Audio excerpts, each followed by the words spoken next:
नमस्कार साथियों, good luck media news channel में आपका स्वागत है।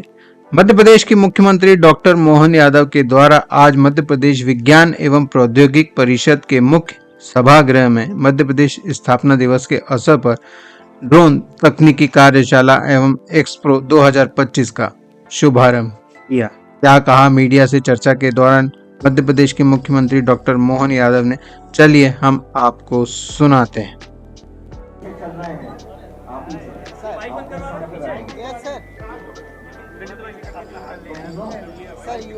सरकार कई सारे क्षेत्र में काम कर रही है और खास करके जब हम एक तरफ अपने परंपरागत कामों की तरफ ध्यान दे रहे हैं, दूसरी तरफ हमारी नई टेक्नोलॉजी को लेकर के भी काम कर रहे हैं। ड्रोन टेक्नोलॉजी के 2 दिन के वर्कशॉप में आज मेरी अपनी ओर से यहाँ साइंस टेक्नोलॉजी और हमारे SCS संजय दुबे जी और डायरेक्टर माननीय डॉक्टर अनिल कोठारी जी, उन्होंने 2 दिन के वर्कशॉप का जो आयोजन किया ड्रोन टेक्नोलॉजी को लेकर ड्रोन टेक वर्कशॉप के माध्यम से आज के समय में ड्रोन एक सबकी आवश्यकता हो गया जो जीवन के सब क्षेत्रों में समान रूप से काम कर रहा है। पुलिस से लगाकर हेल्थ लगाकर के आर्कियोलॉजी, अर्बन डेवलपमेंट, सारे क्षेत्रों में समान रूप से ड्रोन। और हम तो सबने देखा वो युद्ध का दौर जब हमारे पे ड्रोन से ही हमले हुए, हमारी माननीय प्रधानमंत्री के नेतृत्व में भारतीय सेना ने ड्रोनों को मार करके कहाँ तक छोड़ कर गया। लेकिन मैं मान के चलता हूँ आज के समय में जहाँ और नवाचार की आवश्यकता है, नई टेक्नोलॉजी के बलबूते बहुत सारे प्रकार से इसमें गुंजाइश है। मध्य प्रदेश सरकार साइंस टेक्नोलॉजी विभाग के माध्यम से ड्रोन पॉलिसी भी लेकर आई है और ड्रोन पॉलिसी के माध्यम से सभी प्रकार के विकास की संभावना पर हम काम कर रहे हैं। मेरी अपनी ओर से आज बहुत सारे प्रयोग भी देखे, एक 20 किलो के वेट के आसपास की टैक्सी भी उड़ा करके दिखाई। ये वही दौर है जो आने वाले समय में हमको ये सारी चीज़ें आसमान पे दिखाई देगी। जब सड़कों पे घटनाएं आई तो इस तरह की टेक्नोलॉजी का लाभ बहुत तरह से उठा सकते हैं। मेरी अपनी ओर से इसका अपना दिवस और विक्रमादित्य के नाटक का मंचन। अरे मैं अभी यहाँ से जा रहा हूँ ओंकारेश्वर, और ओंकारेश्वर माँ नर्मदा के वाहन को उनको समर्पित करने का मेरा अपना हमारे वन विभाग के माध्यम से कार्यक्रम है।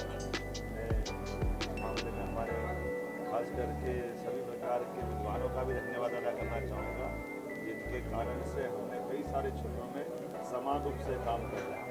ऐसे में फॉरेस्ट के माध्यम से हमारे सभी प्रकार के वन्य प्राणी, जल जीव, जो जहाँ जैसे पिछले समय हमने अपने इसी भोपाल में गिद्ध उड़ाने का काम भी किया था, और ये समय आया है कि हमारे सभी प्रकार के वन, सभी प्रकार के जलाशय, सभी नदियाँ, जैसे घड़ियाल हमने चंबल में अगर छोड़े हैं तो माँ नर्मदा जी का वाहन के आज ओंकारेश्वर बाबा का आशीर्वाद लेने जा रहा हूँ। कल छोड़ करके परसों 1 तारीख के दिन हमारा स्थापना दिवस का अद्भुत कार्यक्रम होने वाला है। इसमें ड्रोन टेक्नोलॉजी के माध्यम से जो ऑब्जर्वेटरी बनी है डोंगला में, उसका भी नक्शा दिखाई देगा। हमारे अलग अलग प्रकार के विकास के सारे प्रतिमान ड्रोन के माध्यम से आसमान में तारों के नक्शा में हमको दिखाई देंगे, जहाँ पर एक तरफ हमारे यशस्वी प्रधानमंत्री के आशीर्वाद से हम पूरा कार्यक्रम करेंगे, वहीं बाबा महाकाल का आशीर्वाद भी आसमान में बाबा महाकाल का मंदिर हम सबकी आंखों के सामने दिखाई देगा। 2000 से ज़्यादा ड्रोन काला आकाश में अपनी आकृति बना करके जनता को जनरंजन भी करेंगे और जागृति के माध्यम से परिचय भी कराएंगे। एक तरफ जुगन नौटियाल का संगीत का बहुत अद्भुत कार्यक्रम होने वाला है। ऐसे कई कार्यक्रमों की रचना बनी है। 1956 में 1 नवंबर को बनने वाला मध्य प्रदेश आज कहाँ से कहाँ पहुँचा है। माननीय प्रधानमंत्री के आशीर्वाद से ये जो हमारे 10-11 साल तो वाकई अद्भुत रहे। मैं मान के चलता हूँ कि स्थापना दिवस की धूमधाम से न केवल यहाँ मनेगा, बल्कि कल 31 अक्टूबर सुबह सरदार वल्लभ भाई पटेल की हमारे लिए बड़ी अद्भुत तिथि है, जिसके कारण से पूरे देश और प्रदेश में सरदार वल्लभ भाई पटेल का आज़ादी के बाद और आज़ादी के पहले के योगदान को स्मरण करते हुए कई प्रकार के कार्यक्रम बनाए गए हैं। और यूनिटी खास करके केवड़िया धाम पर मैं 11 तारीख को खुद जाने वाला हूँ, जहाँ बड़ा कार्यक्रम होगा। 300 से ज़्यादा बैंड वादकों के साथ में हमारी प्रस्तुति भी होने वाली है। मैं मान के चलता हूँ कि सरदार वल्लभ भाई पटेल के वो अप्रतिम योगदान जिनके भरोसे से उनकी योजना से 600,000 रियासतें आज़ादी के बाद भारत को आज वर्तमान जो रूप दिखाई दे रहा है उसमें डॉक्टर वल्लभ भाई पटेल का बड़ा योगदान है। जब मैं इसकी बात कर रहा हूँ तो 2 और 3 तारीख को सम्राट विक्रमादित्य का 2000 साल पुराना वो दौर भी वापस हमारी आंखों के सामने आएगा, जब घोड़े पे दौड़ते दौड़ते विक्रमादित्य अब मैदान से दौड़ाते हुए घोड़ा मंच के ऊपर पहुंचेगा और विक्रमादित्य की वो उस दौर में होने वाले भीषण युद्ध का लघु रूप भी हम देखेंगे, जब घोड़े पे दौड़ते हुए तलवारबाजी का युद्ध भी दिखाई देगा।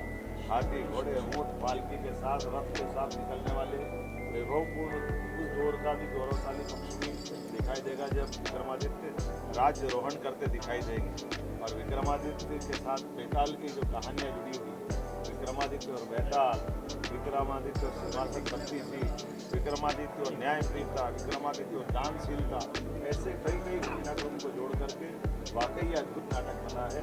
आइए हम सब जो जहाँ है वहाँ से आकर के लाल किले दिल्ली के प्रदर्शन के बाद विक्रमादित्य की आभा छटा निहारने के लिए 2 और 3 तारीख को आप सबको आमंत्रण दे रहे हैं। ये खास बात ये भी है कि विक्रमादित्य महानाट्य के मंचन में 250 से ज़्यादा कलाकार अपना मिली और कई प्रकार के नवाचार करते हुए जब वो प्रदर्शन करेंगे, उन कलाकारों की विशेषता भी उसमें कई सारे लोग अपने उद्देश्य के लिए आ रहे हैं, वो प्रोफेशनल केवल नाटक के लिए नहीं आ रहे हैं।